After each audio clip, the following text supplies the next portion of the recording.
dear friends, National Gallery of Modern Art, Bengaluru, Ministry of Culture, Government of India welcomes you all for today's event. MANAS, wishing you International Day of Yoga. MANAS, a metaphysical journey of mind through different phases of life towards spiritual growth. The theme is inspired by the Yogasutras and the slokas picked up from the Vedas, Upanishads and Bhagwat Gita. The otherwise chanted slokas from the ancient texts are getting a dance narrative. MANAS presents the creative fire of a dancer and the peaceful journey of the yogi. The choreography has been carefully blend of Yogasana within the Bharatnatyam framework. Today's event will be presented by Yamini Muthanna by a talk followed by dance performance. Yamini Muthanna is a reputed Bharatnatyam dancer who has been trained by the revered Guru Dr. Vasundhara Doraiswamy. She is a recipient of Natyakala Vipanche, title awarded by Music and Dance Academy of Chennai, and Sri Rangamani, title of Birla Arts Kendra, Mumbai. She is a top grade Doordarshan artist and has been empaneled as such by Indian Council for Cultural Relations, ICCR. She has presented Bharatnatyam performances in various cities of USA, UK, Malaysia, Fiji and Australia. Yamini is also an accomplished yoga exponent. She studied it under the renowned yoga Visharada Sri B.N. Iyengar and runs a yoga school in Bangalore called Yogasutras. She has conducted yoga workshop in London, New York, Washington and Los Angeles. She has authored a widely acclaimed book titled The Power of Yoga, which is available worldwide in English and Chinese. She features in Andrew Elper's documentary on Mysore yoga tradition. I now welcome and request Yamini Muthanna to kindly come up on stage and start the event by a talk. Sorry. Well, I'm not going to talk as in, it's not going to be a satsang type. I'm just going to introduce myself and my journey through yoga. I would like to share my experience and a few things which I've understood with my years of practice. Well, I'm Yamini Muthanna. I come from Coorg. You all must have heard Kodagu. Let's say Coorgs come from a very tribal tradition. We have a very unique culture to the extent we do not have too many rituals and we do not, in fact, even in our weddings and in our ceremonies, we don't even have a priest. So we do not have deities, we do not have, we are basically nature worshippers. Coming from a unique tradition like that, and my father being in the army, and we've been traveling quite a bit with me and my brother, we've been traveling quite a bit with our parents. Our culture has been very, the culture or our brought up in the way we were brought up was very, very different. It was not in a very traditional setting. When my dad retired and we got to Mysore, that's when I was into basically a culture shock. I must have been 13 years of age at that point of time. There was so much, especially in, we shifted to a place called Hunsur where there was a lot of tradition in the sense of each and every street had a temple and there were a lot of festivals and ceremonies and celebrations where you have the temple celebrations where you have the ratha, the ther, the chariots of gods walking around. Actually, when we were growing up, we were not exposed to these things. It was a total different culture. Of course, prayers used to be there and God bless, God bless us all, bless our day. This was the kind of thing which we used to have, but when we shifted to Mysore, Hunsur, it was a very different atmosphere for me. Well, I enjoyed it, but when I got to Mysore, things were not very easy for us in the family because there were a lot of, it was traumatic, let me just put it in that way. It was quite traumatic because there were a lot of issues with parents, with my father losing his job and stuff like that. I was in my teens, things were very traumatic. So that is where a kind of a disturbance set in my head. Well, I had to make a choice in the sense of, no, I didn't have a choice actually. I was just pushed into a situation which was disturbing me. So this is a point where my, a journey towards a quest began. Well, I did not know anything about yoga at that point of time. I was quite unaware of anything of this kind of a culture. I did not know how to pray, actually. So this was the situation I was in at that point of time when I started yoga in 1985. All this set into my life, all these things kind of established in my life. When I was 16, when we shifted to Mysore, I got initiated into dancing in the sense of I used to dance, my mother used to be my teacher. I got initiated into dancing into a very traditional school of dance very traditional school of dance with my teacher being Dr. Vasundhara Doraswamy. To the extent when I started the dance items, I actually had no idea as to how the deities, as in the icons, the idols looked like. Of course I knew Ganesha, I knew Shiva, how he looked like, but the rest of the ones, like Kartikeya, I did not know who was Subramanya Swami at that point of time. See, it was so unaware, I was very, very unaware of these traditional things. So this is the point where it all began. Amma, whom we call Dr. Vasundhara Doraswamy, she used to practice yoga early in the morning. And plus, we had a house in a very Brahmin locality, and right from my terrace I could see somebody downstairs in front of the tulsi katte, as in tulsi pot, doing his Surya Namaskar. I was curious, I liked the way he was doing. There was a lot of prayer involved, there was a lot of ritual involved. I used to always watch him do it, and I did not know that he was actually doing a yogic ritual, a Sandhya Vandana with the Surya Namaskar. Amma, Dr. Vasundhara Doraswamy also used to practice yoga, so that used to be her first thing in the morning, to go for the first batch. So this is where yoga began for me. So unaware, so not knowing what is there in yoga, I began my journey. Vasundhara Amma taught me how to do the Surya Namaskar first, and then she was a very busy dancer, so she was not able to help me pursue my yoga studies with her. So I found a school of yoga, a shala, very close to the place where I was living, very close to Jagan Mohan Palace, if you all know Mysore well. A place called Parakala Mutt. It was a temple with a huge space on top of the temple, with loud Vedanta chanting going on, and it was also a Sanskrit school. It was an amazing experience for me. I was 16, totally confused, short hair, torn jeans, daddy shirt. No, I was quite not the Mysore types. I went to Guru, I just was curious. Number one, I was very curious as to what yoga is all about.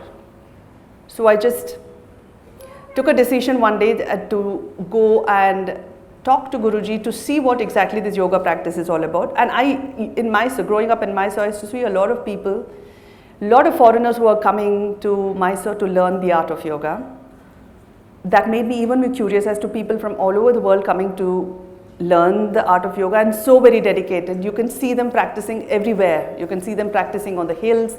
You can see them practicing in the chai shop. It used to be like that. So this is what made me get into this particular shala. Guruji just looked at me and he said, okay, let us start. He started with a prayer. He said, close your eyes, keep your hand in front of your chest, and you start with me. Say Om 3 times.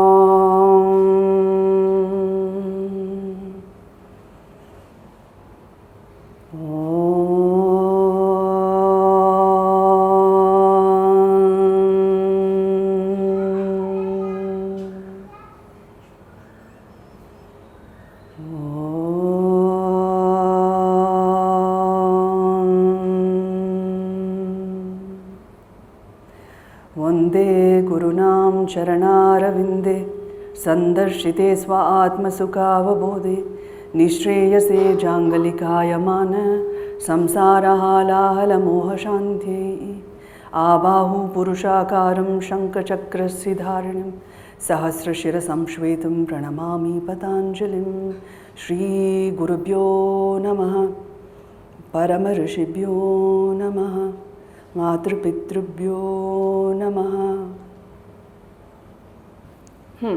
Shuru Madanwa, that's exactly how we started. I did not go to do yoga that day. I just went there to see what's happening, and that was my start. And after that, there was no turning back. I'll tell you what exactly transpired. Well, this was very, very peaceful for me. Immediately, whatever thoughts, whatever trauma which I was going through, everything kind of dissolved. I knew that I had a place where I can just be, and just that particular spirit which I experienced, that kind of a spiritual experience which I felt with Guruji's prayer, just had me glued into that place. Every morning, 5:45, I used to be there. And even here, my classes started 5:45. From 1986 till today, I have been doing yoga religiously. Through the ups and downs of womanhood, first of all, and different stages of my life, it has been this practice which has been keeping me rooted into into my spirit. Okay, so yoga is not about asanas. Yes, it started as asanas, and I am an asana teacher. I teach yoga asanas in my shala also. But what I've realized through years of practice is it is not about the asanas. Asanas just releases the experience the body goes through when the mind is going through different fluctuations. So every single morning, every day is a different day for all of us, and our bodies change according to our experience. This is what the Vedanta also speaks about, and that's why it's very, very important to keep the mind field very, very, calm and fertile. And during the course of the day, we being samsaris, and we don't have the luxury of just letting everything go and just going off to the Himalayas and just the bliss of the Himalayan this thing. You don't even have to think of any issues, we are all in the samsaric circumstances. We are all under circumstances getting influenced by various things. Yoga asanas helps the body to heal from those experiences. So asanas are just that. It's physical healing.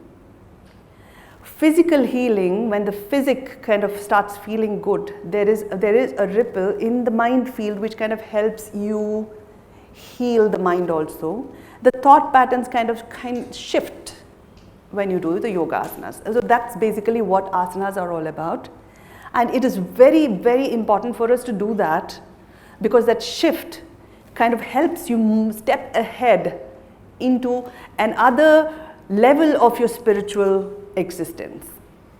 I'm talking about not as in spiritual as in God spiritual. I'm talking about the spirit as a human spirit, a purposeful.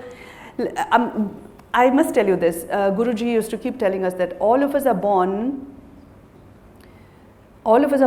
with yes, of course, there's this thing about purpose in life. Yes, I'm not going to get into that because that's a very, very dicey subject to get into, because what is the purpose? Where does the purpose come from? How do we recognize a purpose? Well, I was going through this stage of inquiry in my head as to what is my purpose, what is it, what is this accomplishment all about? Why am I still sad in spite of, accomplished certain stages? One stage accomplished, the other stage is like still, oh, I need to accomplish that. So how is this, what is this purpose, and what exactly, how do we know that we are doing our right purpose? Well, we used to keep, I had the great opportunity to have these kind of conversations with Guruji. And he said, he told me one thing, that all of us are born as an entity in this whole universe with not exactly a purpose, but we are born as a source to develop this universe. All of us have got this particular capacity to do that. So whatever you are doing, you have to put in your best effort to it. A simple thing, I'm sure all of us know about it, but realizing that at that point of time, you put in your best step forward for whatever you're doing, and this is going to take you further. Small, these are all these things come under the scripture under the philosophy of yoga as to how to look at life in a way where your mind does not get distracted or disturbed by the circumstances which keeps hitting you in and out. So this particular realization, which Guruji he was trying to tell me something which I did understand, but still not intelligent enough to actually accept it. Eventually, as my practice progressed, as my study into a bit of Vedanta, I'm not saying, Vedanta is a very huge subject, Upanishads are huge, there's so much depth into all these subjects, and it's very, very difficult to delve in it and be there. So anyways, my journey is on, and I still do refer to these principles on and off whenever my mind is unstable. Along with that, the practice of yoga asanas looks very trivial, where you're just getting into different poses and doing certain things. Well, all these things, I'll tell you what, I'm just sharing Guruji's thoughts with you, and which has been there. It's nothing from me. I'm not speaking with my own intelligence. I'm just recollecting everything what Guruji used to tell me, and I'm taking this opportunity to share it with all of you. He says that all of us, starting from the point we are born into this universe as an entity, as a unit, towards the general purpose of the universe, of the cosmos. So that was something which is always being spoken about in the Yogasutras also. Along with that, with that purpose which is already set in us, the stages which we have to go through to reach a point of the final, the destination of our existence. Throughout our existence, we have certain things which we need to fulfill, is basically what the sutras summary is all about. And what exactly happens in the process of taking that journey is very well explained in the Yogasutras in 4 chapters. So this is basically the entire Yogasutras, and that is yoga. And asanas are something which comes in 2 sutras, which speaks about you need to be steady and you need to be stable. Sthira sukha asanaha, that's one thing. Sthira sukha asanaha, why is sthir is not only the body, sthir is even the mind. Sukh is happy. But sometimes, I had a student recently who came and said, I heard that if you practice yoga, you need to renounce a whole lot of things. Is that true? You need to change a whole lot of things. Well, it's not you need to renounce everything. and all the pleasures of life has to be renounced, and only then you will reach the point of destination which yoga speaks about. Is that true? Well, I actually was a little, I did not know where to start this explaining to this person as to you do not have to renounce, but there is a certain discipline which has to be set in. It's a discipline. You don't have to renounce everything. Well, you do not have to renounce everything. What you need to do is do not get attached with everything. So now it's nothing to do with renouncing, but you should not get attached to the things which are around you. That's basically what the sutras speak about, and it doesn't speak about renouncing anything. Too much of attachment to a certain thing kind of creates a kind of a ripple in your head. You will start accomplishing that, and whatever comes around it you would like to get into. So this is basically these are a few principles which I fixed to myself so that I kind of tread this path with a one-pointed focus. The attachments, which too much of getting attached to certain things, too much of fear of insecurity, too much of fear of what I'm going to accomplish, what is my final accomplishment, when am I going to get there? So these are the few things which I eventually just let go. All these things is like a flashback for me whenever I'm experiencing a certain situation in life. Immediately I recollect the thought of my Guruji who used to speak about certain things. So I'm not going to speak about the Yogasutras today. I am talking about my experiences as to how yoga kind of helped me through the journey, and where I'm extremely comfortable in where I am, in the space where I am, in the point where I am, and the kind of thing I'm doing. So this is basically what's kept me into staying with this particular tradition, this particular discipline of practice. Whatever comes in my way, whatever comes in the path of my journey called life, yoga is going to be a part of it, healing me, shifting my mind field, and helping me tread my path with total security of my own spirit. Well, that's about my experience about yoga. And yoga, like I said before, that yoga is not about asanas. Yoga is basically a philosophy. Yoga is a study where you are practicing a particular discipline so that your mind doesn't get disturbed. Well, I'm not going into the Yogasutras today, but anyways, I would like to talk about the healing thing which I was talking about. Yes, yoga helps you set your mind to a goal, that comes under the sutras, but what exactly yoga asanas does, which is because that is my line of subject, where I am a teacher of yoga, where I am taking students through the path of yoga asanas to get healthy and to heal. Yoga asanas actually, the scripture of Yogasutras, which comes from the Patanjali Yogasutras, Sage Patanjali has not written any of the benefits of the asanas. Yoga Grantha, which came a little later, speaks about asanas, speaks about the healing power of the asanas, speaks about the body. By the time people started discovering the body as such, the physiological part of the body, the psychological part is covered in the Yoga Sutras. The physiological part of the subject of yoga is covered a little later, when the Ayurveda started and when Yoga Grantha, where the samsara's basic traumas or basic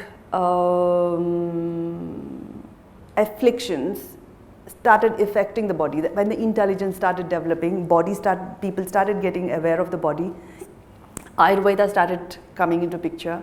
That's when yoga asanas started taking its root and establishing its root into human life. Yoga asanas are very healing. Yoga asanas are geometric.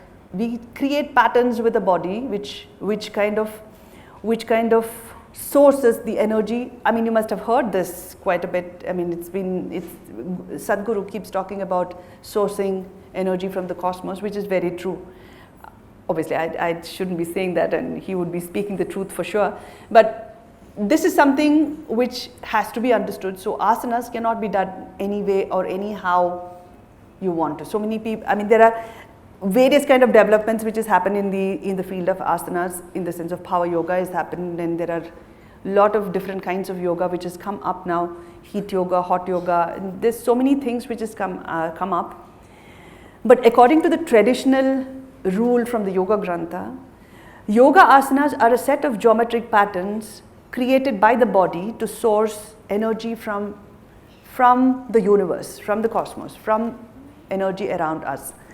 Energy around us in the sense of our human body is supposed to be this dimension with the 5 koshas. You must have heard the 5 koshas. Yeah, the 5 koshas create a space of the body. So creating an energy pattern with geometry, you all must have heard of the Sri Chakra, which is the Prithvi Tattva, the core of the center of the earth. I mean, in the sense of the core point of the earth, the center half is actually a structure of triangular. That is what the Sri Chakra is all about. It is the Prithvi Tattva. It's also called as the Prithvi Tattva. So it is a pattern which is created with several triangles, which kind of creates a pattern creating that particular tattva, which is like a web where the energy is kind of sourced in from. So these asanas which we do are from the Prithvi Tattva. It is kind of sourced from that particular Tattva, and therefore you do a Trikonasana, you do a Parshvakonasana, you do a Prasarita Padottanasana, everything sourcing the center of the body. Our Prithvi Tattva lies in the Mooladhara, in the center of our body. So from the center of our body, we are sourcing in energy from the cosmos, absorbing it into us and rejuvenating the energy sources inside the body. Well, the chakras which the Grantha speaks about is in the center of the body. They speak about the 7 chakras, but the 7 chakras are not only the chakras. The 7 chakras are like the motherboards, which has got a lot more chakras which is around the length of the body. Energizing the center chakra helps the rest of the chakras rejuvenate, glow, and what do you say, get charged like a battery charge. Doing yoga helps you charge those batteries. I mean, it's as in very layman terms, it is basically, that's how it is. And now while treating the body, not all of them can do all the asanas. I mean, in the sense of asanas are also, I mean, like I said, it's therapeutic. There is a general practice of yoga asanas where everybody can do a certain asanas which is general for basically good health and healing and therapy and stuff. But there are certain asanas which are healing. The healing asanas basically are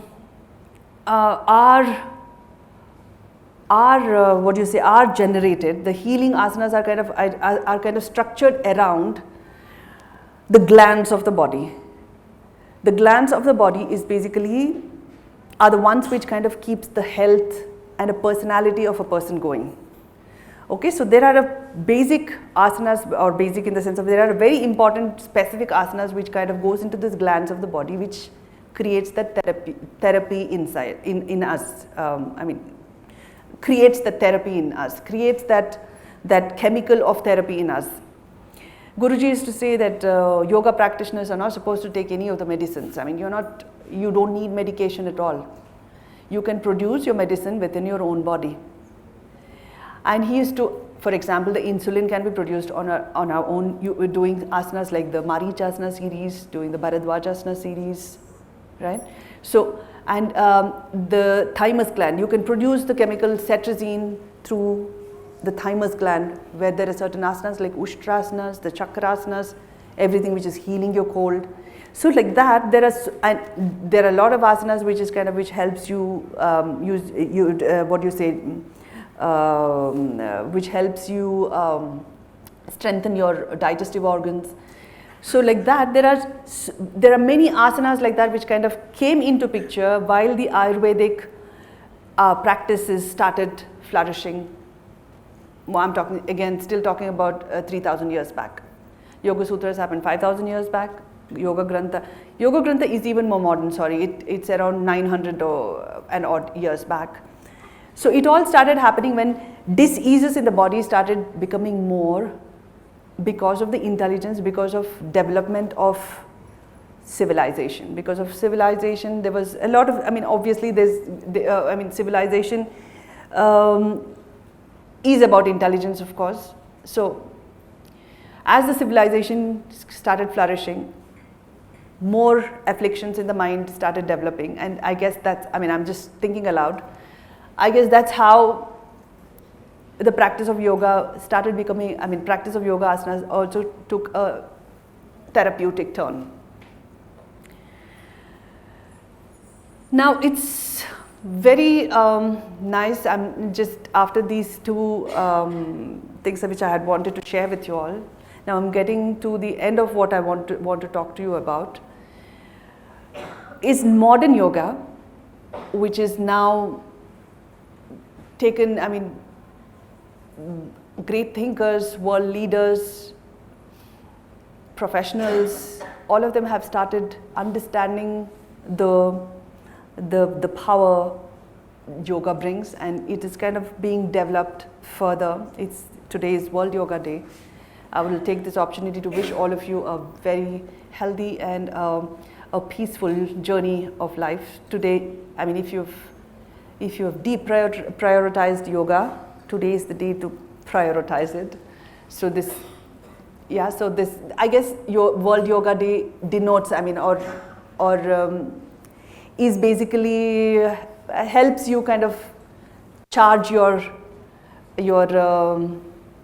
spirits to pursue the practice of yoga, for healing, for calming the mind, for having a spiritual existence. Spiritual in the sense of spirit as in your own spirit, exuberating through your work, exuberating through your speech, exuberating through whatever you're doing. The task of accomplishment doesn't start with you doing something which is kind of recognized by the whole world. A small little thing like parenting itself is a beautiful task which can be done with a total joy of your own spirit. So it's basically what yoga speaks about, and nothing more than that is what I have understood, and which has helped me lead my life with a kind of security which I have always wanted. So with this, I would like to open up questions from all of you. If there is anything you would want to talk about, I think I can take it from there, because I wouldn't want to sound preachy. I don't want to preach about the subject. So if there's anything you would like to talk about with me.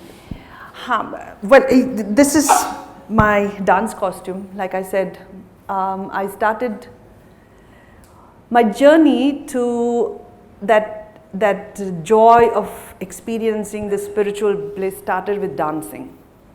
It started when I joined in to my Guruji, Dr. Vasundhara Doraswami's classes. When she initiated, like I said, I was learning dance before. My mother was teaching me, and I had, because my father was in a job where he used to keep getting transferred. I used to not get a guru, one guru. I didn't have the opportunity to learn from one guru, so I had an opportunity to learn from different gurus.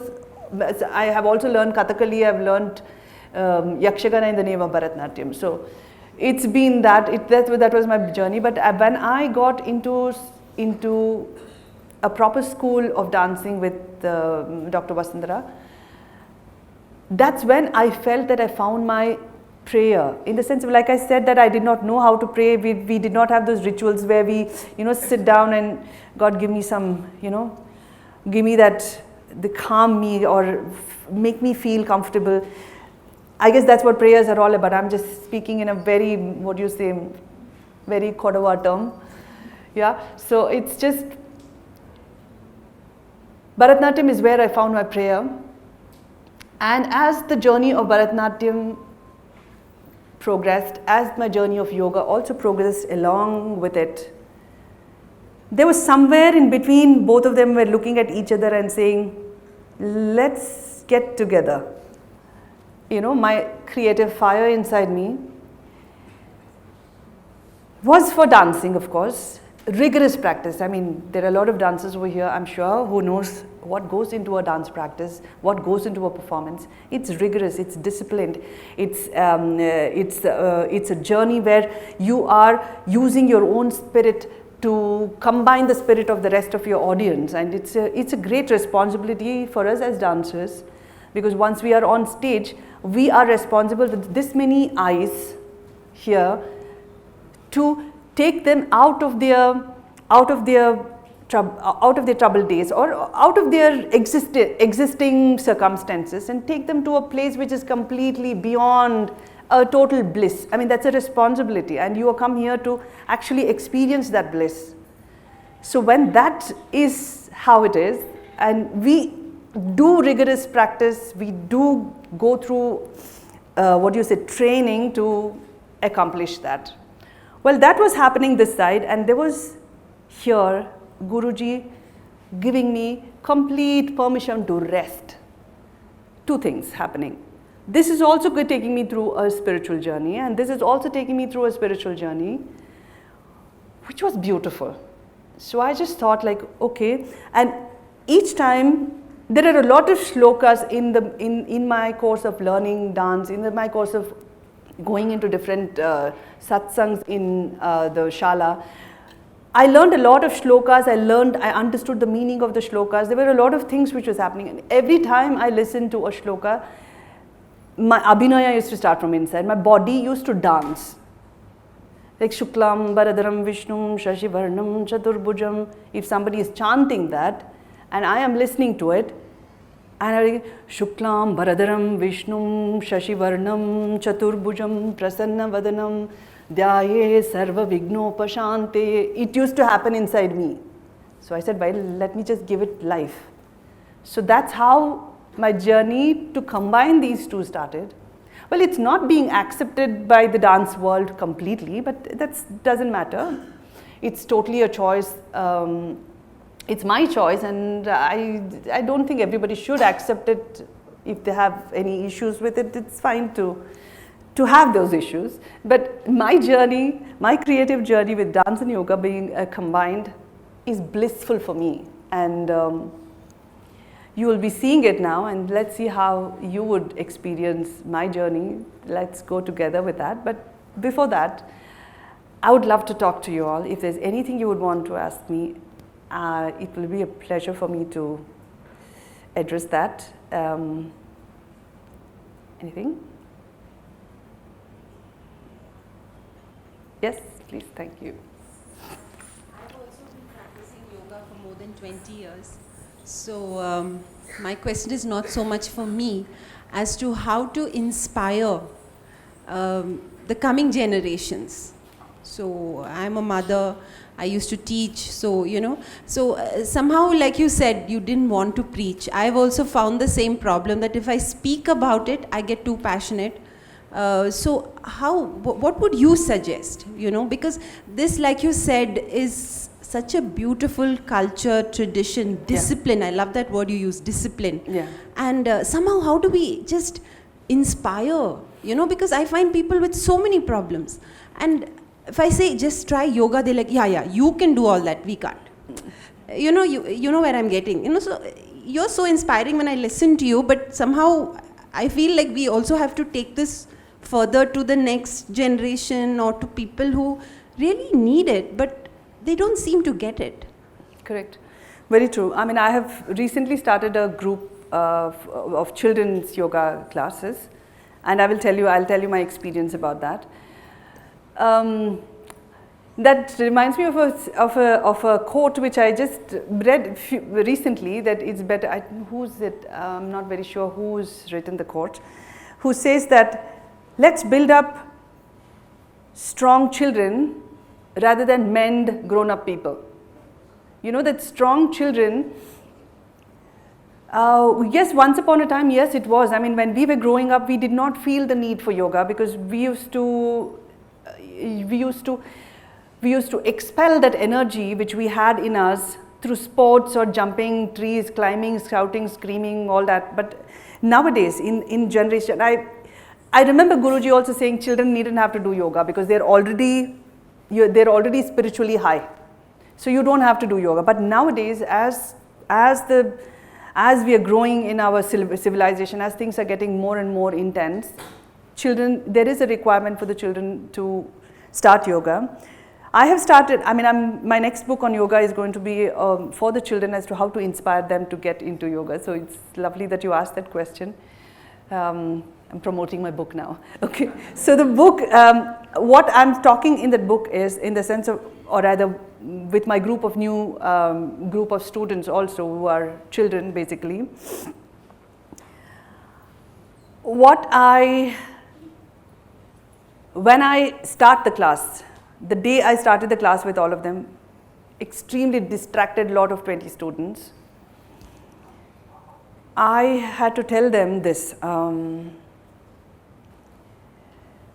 let us do something which will make you stronger, which will make you fearless, which will make you get that power, which is kind of is so strong that you can achieve whatever you want in this world. Do you want to try that? Yeah. So that's how it started.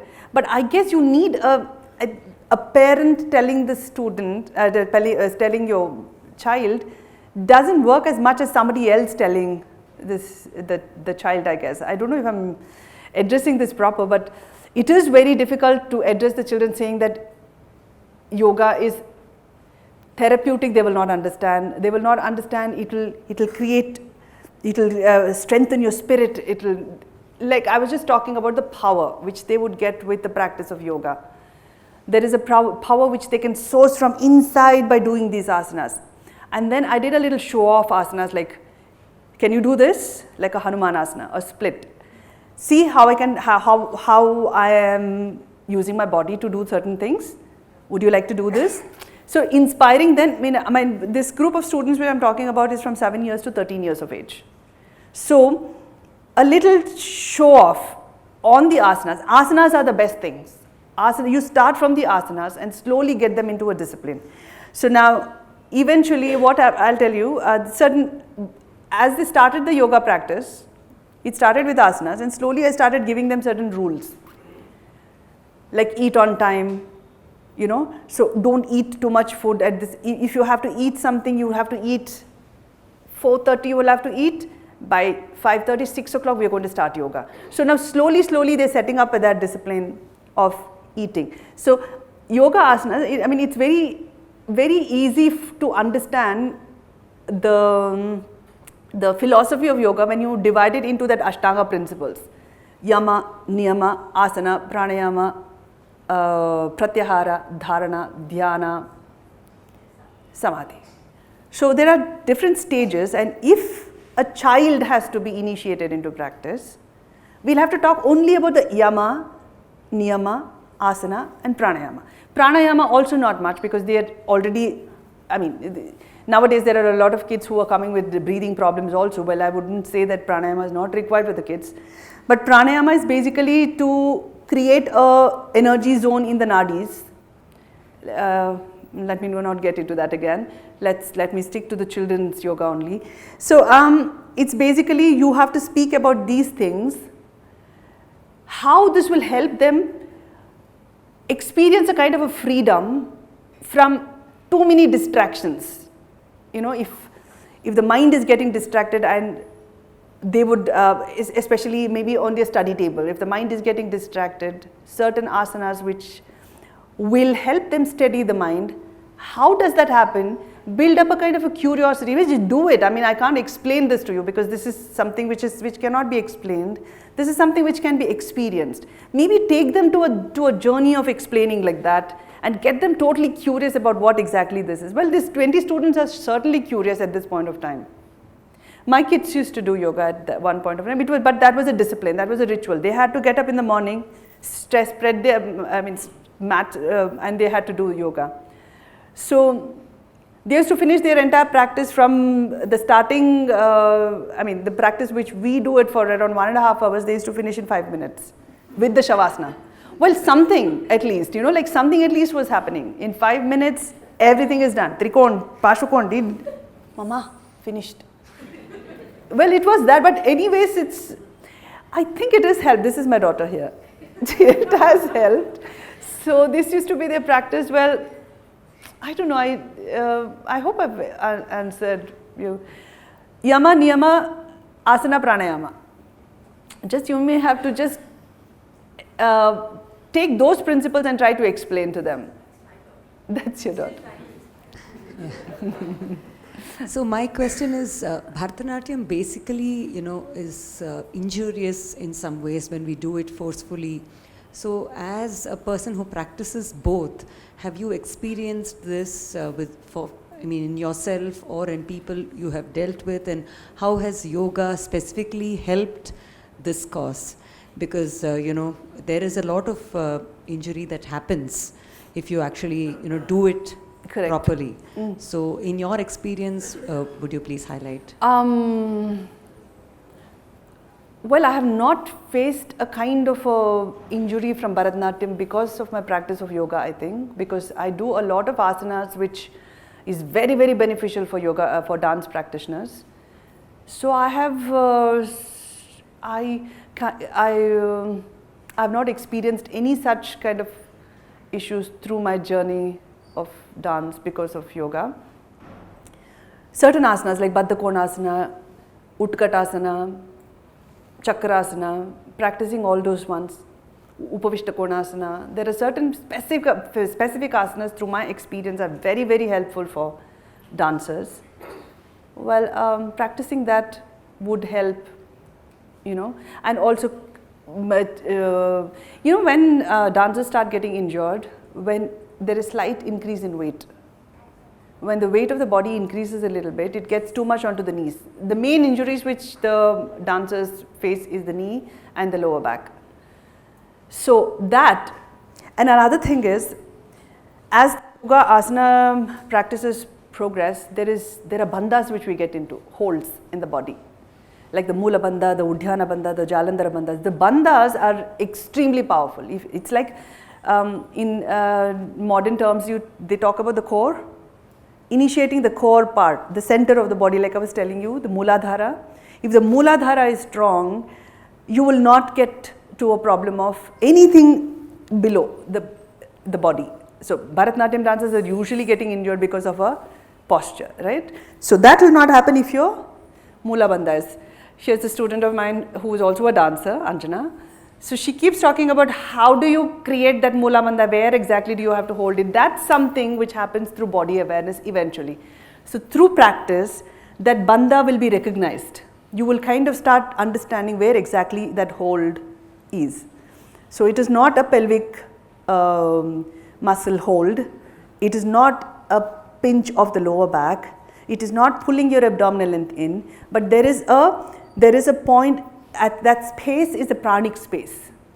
Lower abdominal length, there is a space which is like a cup, a vacuum, where it's a solid source of prana, as in pranic energy. So sourcing, that's why it is so strong to hold the core. You get a total kind of strength when you activate the core. So that if is recognized by the dancers, they can just go on, like the whole, yeah. So it's the bandhas which kind of helps you. Yes, sir. You had touched upon, and we are all interested in meditation, bliss, success, happiness, staying in the present. Yes, sir. The musician Ilayaraja, once when I met him a few years ago, he told me he does not do any meditation separately because he always looks very kind of composed and Yes. never gets agitated Yes. and stuff. When I asked him, he said, there is no need to do separately meditation. Whatever is your profession, whatever is your job, if you're a dancer, if you're a designer, when you do that and then focus only on that and stay in that, Yes, that sir. itself is meditative, and then that's how I lose myself and then does it. Absolutely. The same way when I once acted with Rajinikanth, Yes, sir. he says that he does meditation every day. Yes. And when I asked him whether he was able to be in the present moment always, he appreciated the question and he says that his mind is like that of a monkey's.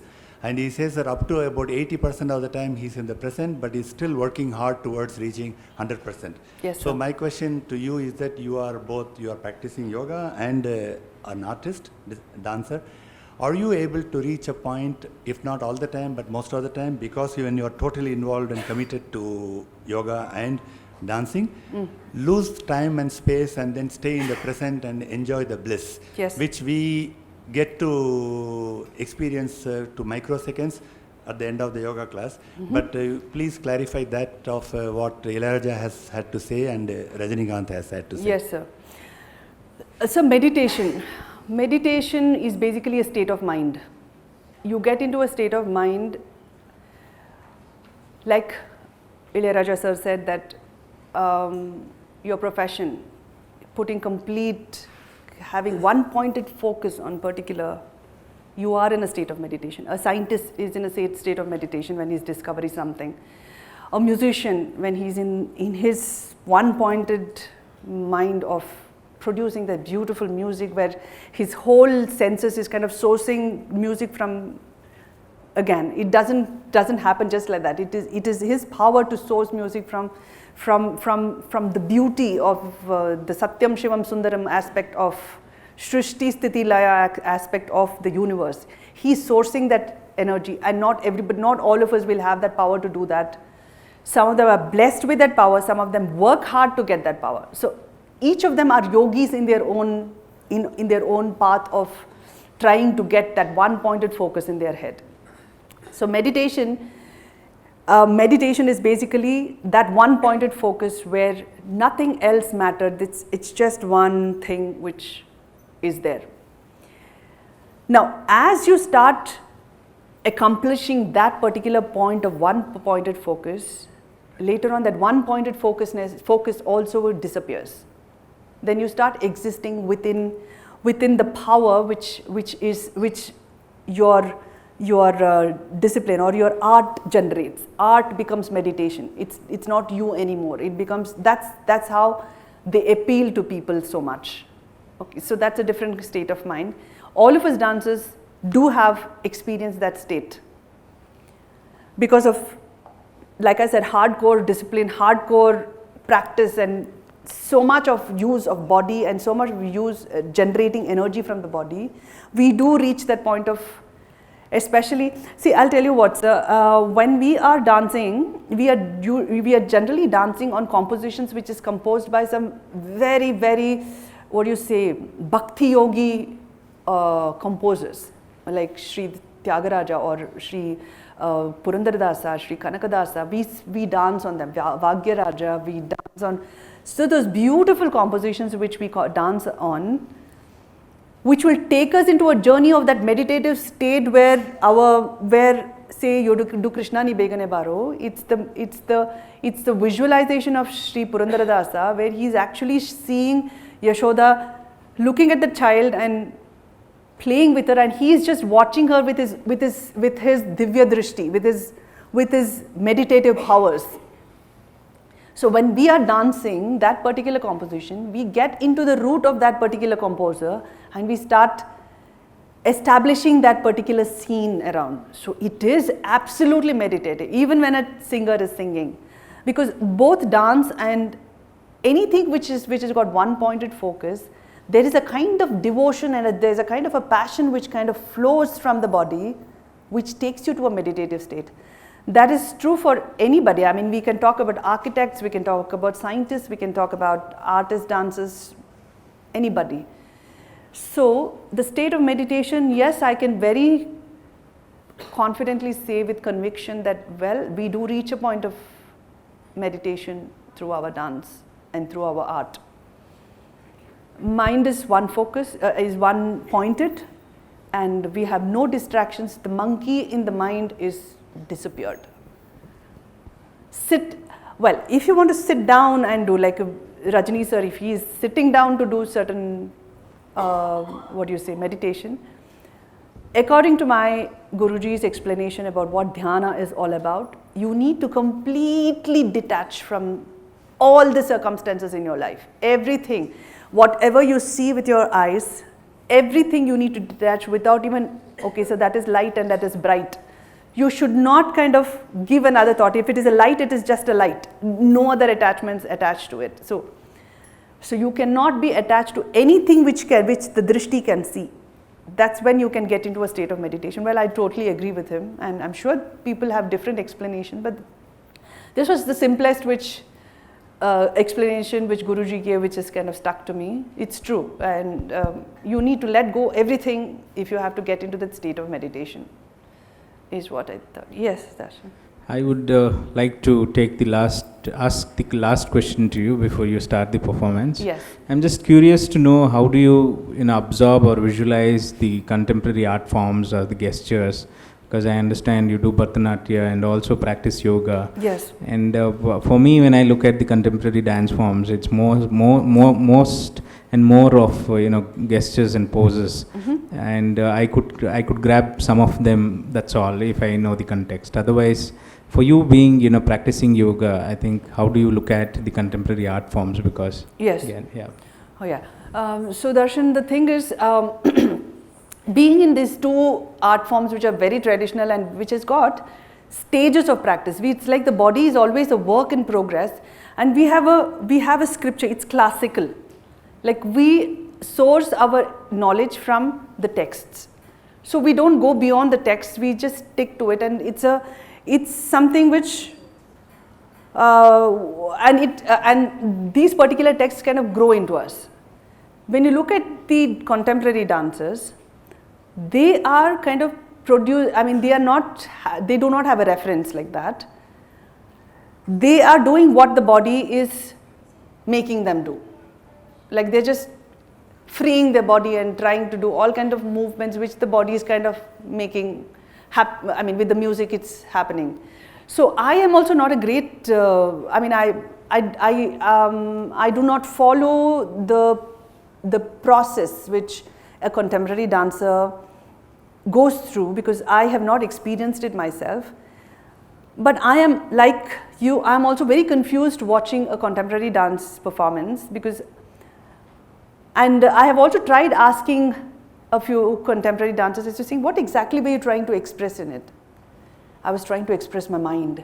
Yes, in the mind what? Why was that particular pose like this for some time? What exactly were you trying to do? But none of the contemporary dancers have been able to explain that to me, and what made them make that move. I am not too, I think I'm not in a position to answer that question. But I can talk about Bharatnatyam and yoga. It comes from the text, which is kind of very well researched and practiced for ages, which is actually, everything is there for us to follow. And our own work put into following that, the text, kind of is what it is, what you see in a Bharatnatyam performance. And the work we put into it shows our skill, of expressing those scriptures much better. I don't know if I've answered your question. So actually what happens in art, we start, learning with the rules, and we break it when we do an abstract. Correct. So can it happen in Bharatnatyam? Because you know all the rules, and now you're breaking it. Can that happen in Bharatnatyam? Can happen. But the root of the dancer, if the root is Bharatnatyam, and she would want to say, now what I am doing, my root is Bharatnatyam, and I am exploring my knowledge of Bharatnatyam to express my experience of yoga. I am in this particular dance, which I am going to show you today, is about my mind, as to how my mind kind of evolved with the practice of yoga and dance. So I took I am dancing this within the framework of Bharatnatyam. I am not going beyond Bharatnatyam. I am not going to use any contemporary movements in my body which is going to go out of the Bharatnatyam repertoire. And I am going to explain what yoga has done to me, and certain principles which is kind of very strongly set inside my mind, which is helping me go through this journey of life. And I seek the the blessings of the universe to help me through this journey well. So this is my concept of what I'm going to present today. A proper repertoire in a Bharatnatyam program or a margam, certain compositions are being danced where the dancer is going to put her individual experience of those compositions into it. Okay, so that's the Bharatnatyam way. And the question, to answer your question, I have taken the liberty of not dancing something which has already been composed. I am taking the liberty of showing what I have experienced with my knowledge of dance as in Bharatnatyam. So this is basically how, did I do? Okay. That was too intense. I think. Sorry? I think we'll start off with the performance. Yeah, we'll start now. the performance. Yeah.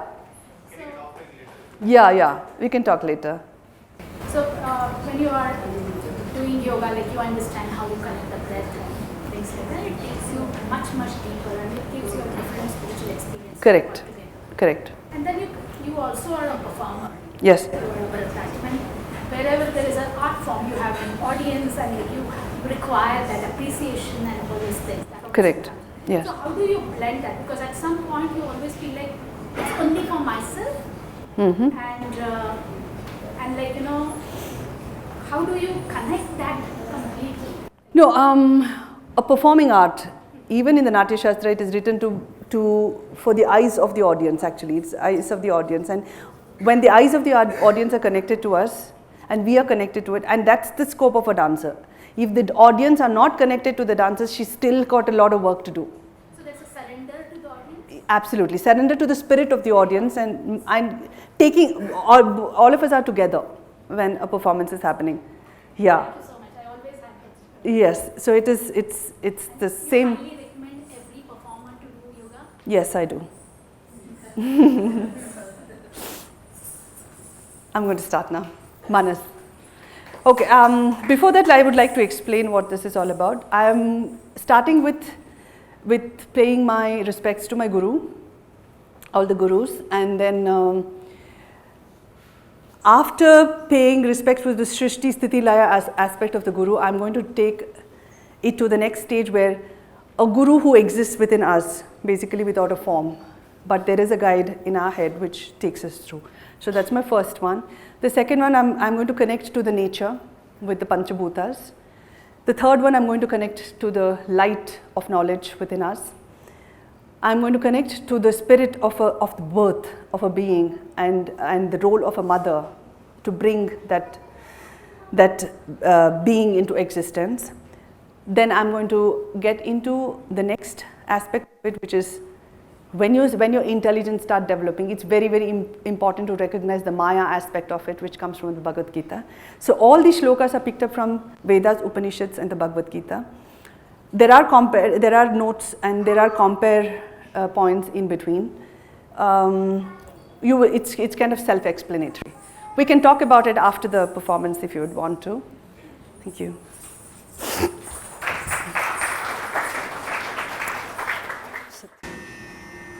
The Guru is the creator, the Brahma.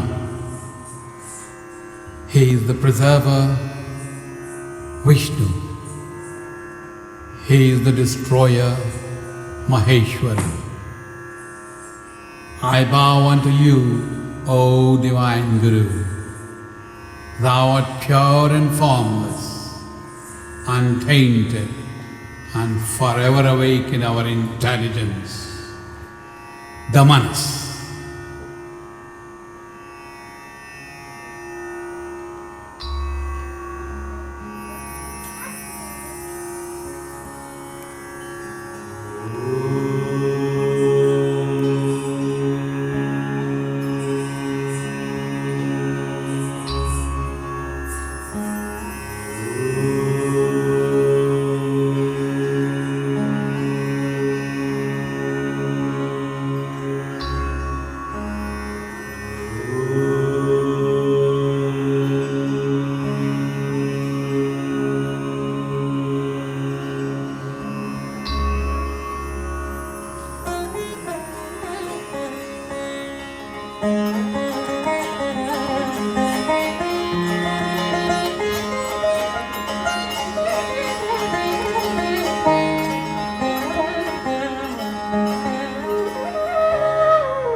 तस्मै श्री गुरवे नमः गुरवे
In Him exists the universe. In Him they all originate. He is the earth, Bhumi. He is the Agni, fire. He is the wind, Vayu. He is the water, Jala. He is the sky, Akasha. He is the universe. Salutations to Him, who is the soul of all existence.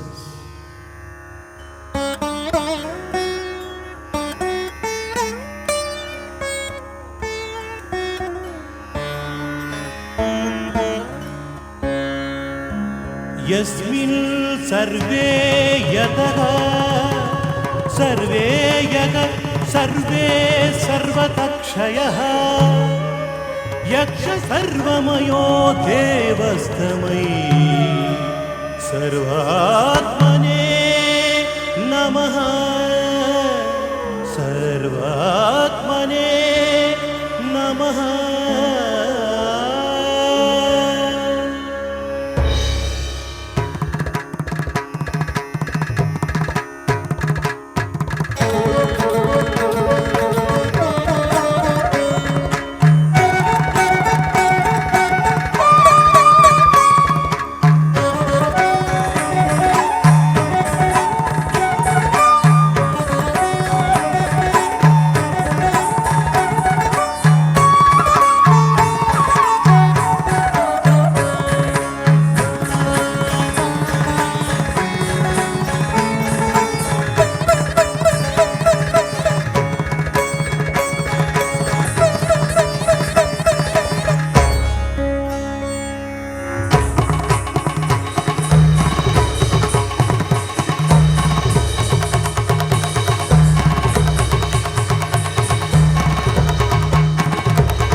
Brahmswaroop ब्रह्मज्ञा ब्रह्मभावे च तत्परः ब्रह्मबीजस्वरूपेण जगद्विजा नमोऽस्तु ते ब्रह्मबीजस्वरूपेण जगद्विजा नमोऽस्तु ते जगद्विजा नमोऽस्तु ते जगद्विजा नमोऽस्तु ते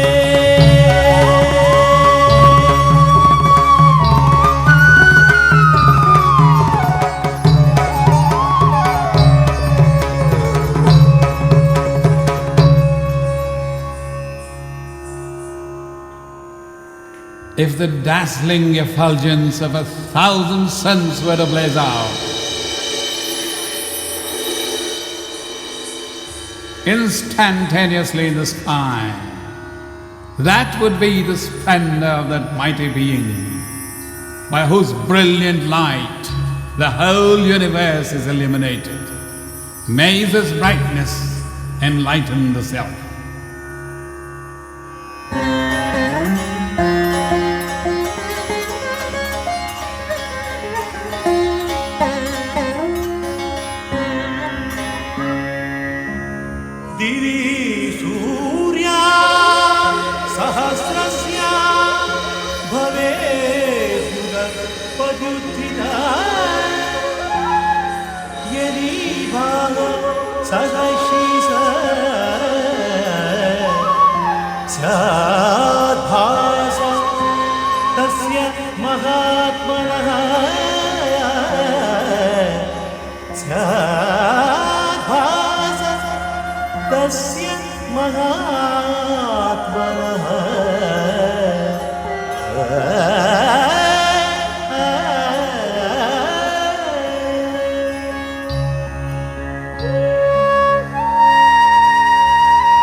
mother. Thou art the receptacle of all.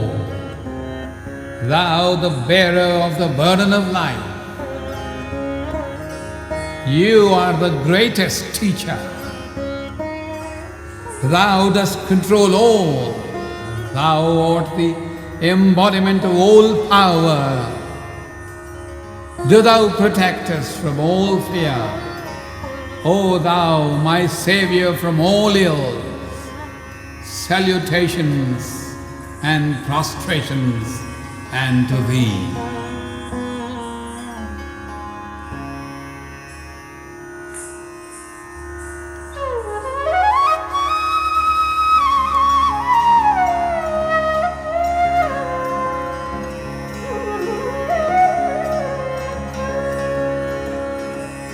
अगम्ये जगदा Maghe Maheshwari वरांगने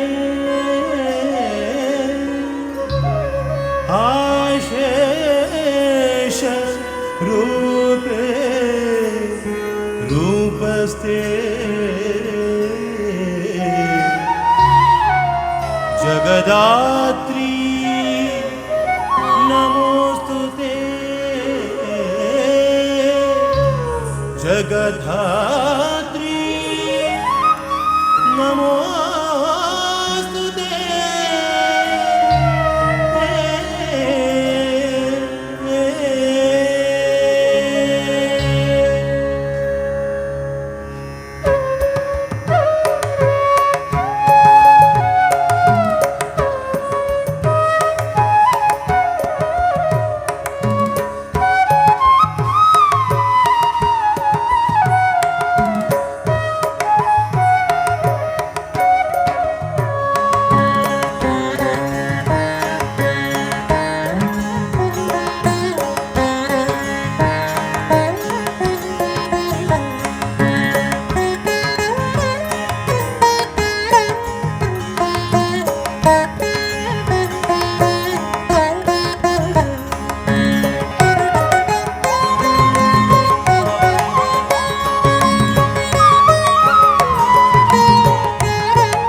सर्वगते दुर्गे जगदात्री नमोस्तुते जगदात्री नमोस्तुते जगदात्री नमोस्तुते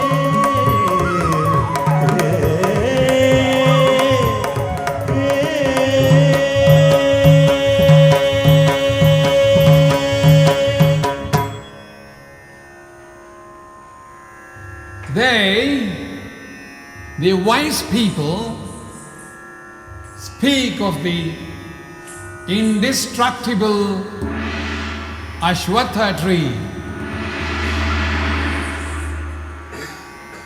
as having its roots above and the branches below, whose leaves are the Vedas.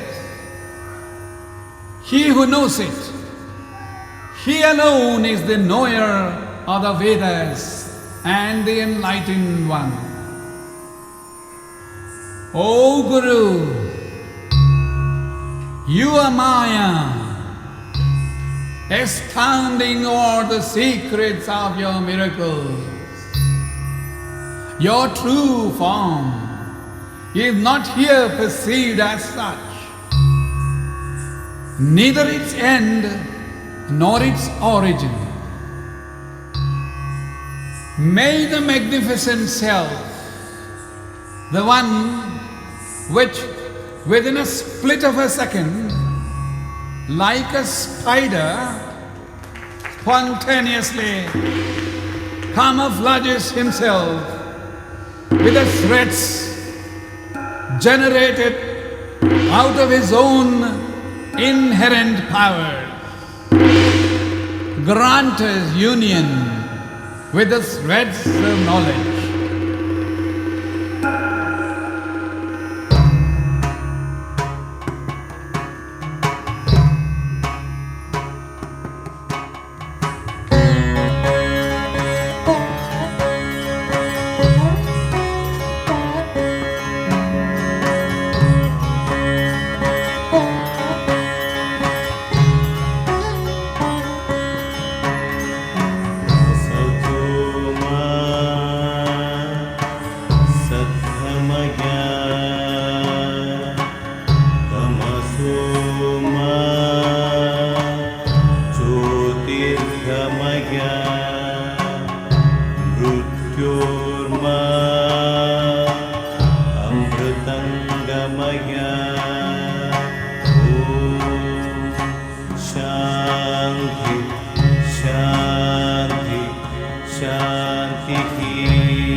Surrender to you, O invincible Guru, O invincible Guru. Guide us from the unreal, lead us to the real. From the darkness, lead us to light. From death, lead us to immortality.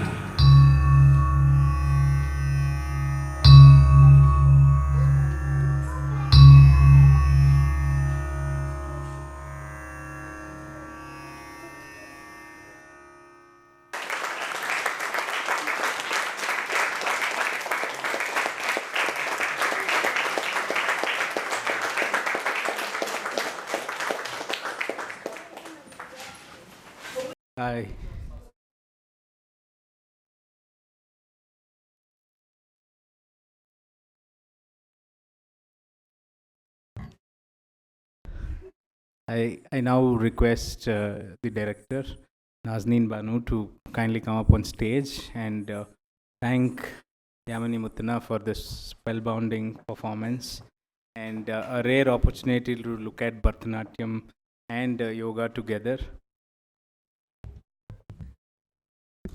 Well, Yamini, I think we met first at the Gandhian Center of Science and Human Values, and we are on both the executive committee members together. So that's how my association with Yamini began. And yeah, when the government of India is talking too much about yoga, not only nationally but internationally, yoga is something which India contributed to the globe, I must say. And you know, when we were to celebrate this yoga day, and the first name that struck me was Yamini. So I was on leave, and I told Darshan that why don't you speak to Yamini if she would be. So first of all, I would like to thank you very much.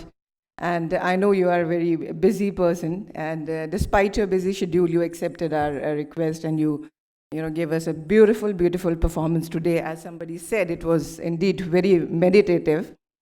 And you spoke so candid. It was such a candid chat. You know, I could almost connect to each and every sentence that you were trying to say, and also to those, what you were not able to put into the words, but you were trying to explain.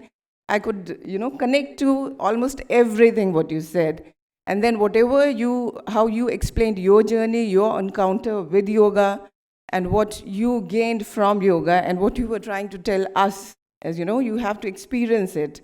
Telling it won't help us, And then whatever you spoke, you depicted with, the complete, we almost about half an hour chat and the question answer, everything, every bit of it, and even what you could not, explain it into the words was there in the performance.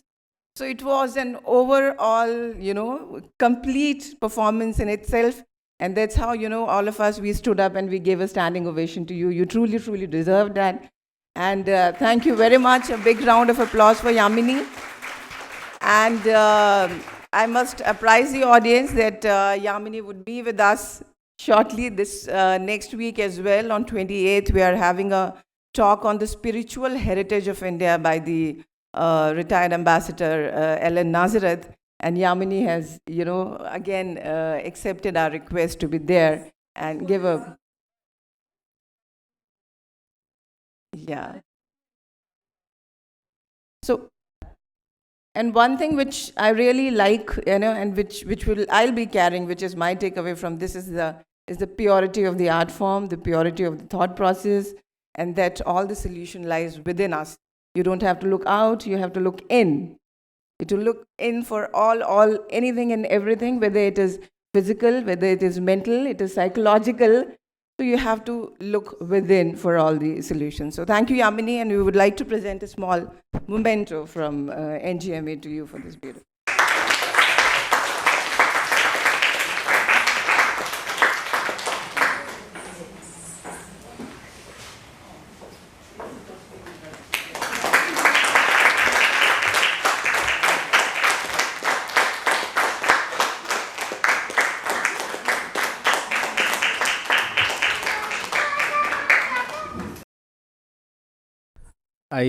On behalf of National Gallery of Modern Art, I extend the thanks for Yamini Muthanna to be here, and all of you to be here and be part of the International Yoga Day.